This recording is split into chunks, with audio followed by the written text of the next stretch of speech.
Hello, everyone, and welcome to CVHP News. I'm Sonora Scott. It's Monday, May 4th. As of yesterday, May 3rd, there are 78 positive cases of COVID-19 in Tom Green County. The 23-case spike comes after a large employer had their entire staff tested. That employer is Rambler Solar Energy Project and is being billed by Signal Energy. The company does not have a local headquarters. The project has halted, and all of the employees are staying home until they receive negative tests.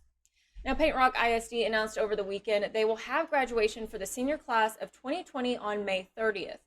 Officials say a mask is required, everyone's temperature will be taken, and social distancing guidelines will be met.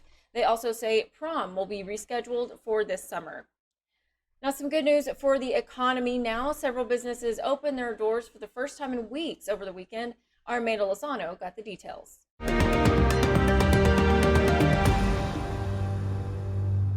So we decided to start with the front patio. It's 5 tables max, and on Monday we'll allow up to 31 people inside the building, as well as the front patio. Texas restaurants and stores reopened May 1st with restrictions including 25% of capacity. We stay masked the entire day. We have hand sanitizer at every computer station. We have disposable menus.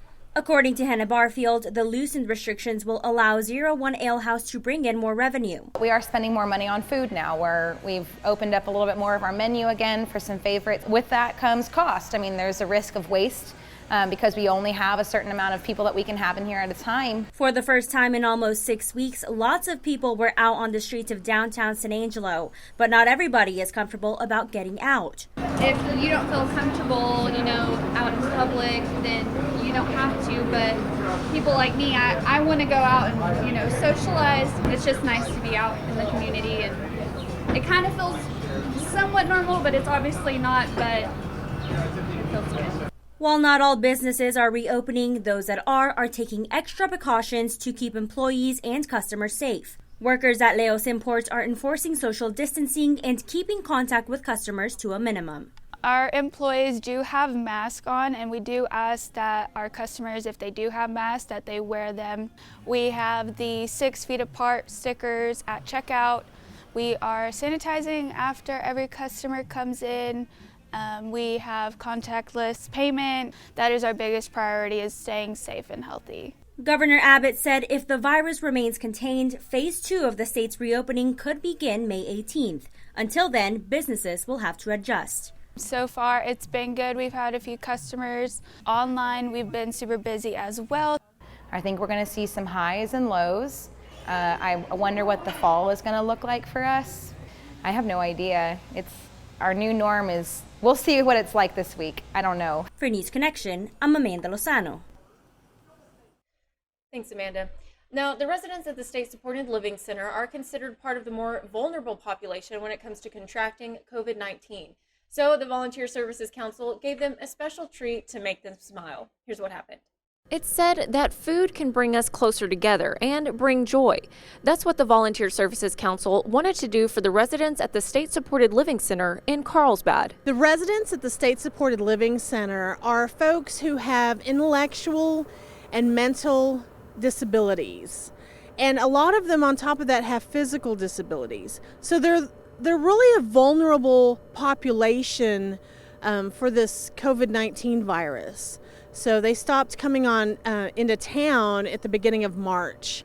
Andrea Souffle says even though the campus is 250 acres, the residents can get a little restless because they love coming to town. She says when the food arrives, they are overcome with excitement. The residents were pretty much swarming me, and they were like, thank you, thank you, thank you. They were so grateful, and their gratitude was so heartfelt.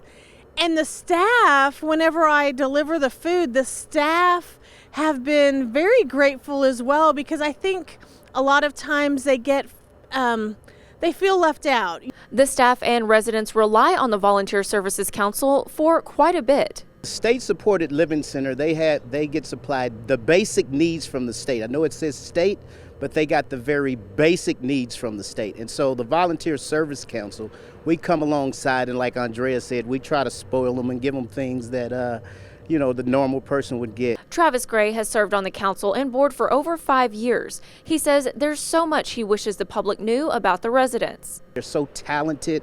I mean, another thing, the artfully able. We hooked up with the San Angelo Fine Arts Museum, and these guys can draw, and they make equipment and furniture. And so we just want to bring awareness to the community that we're here. We're in Carlsbad, not too far away, but we just want to educate everybody of what we're doing. If you'd like to get more information or learn how to get involved, you can contact the council. For Concho Valley Homepage, I'm Sonora Scott. Well, thank you all for joining me for CVHP News. Don't forget to follow us on social media and download our free app. All you have to do is search Concho Valley Homepage in your app store. That's all for right now, but hey, we'll see you right back here tomorrow morning. Have a great day, everyone.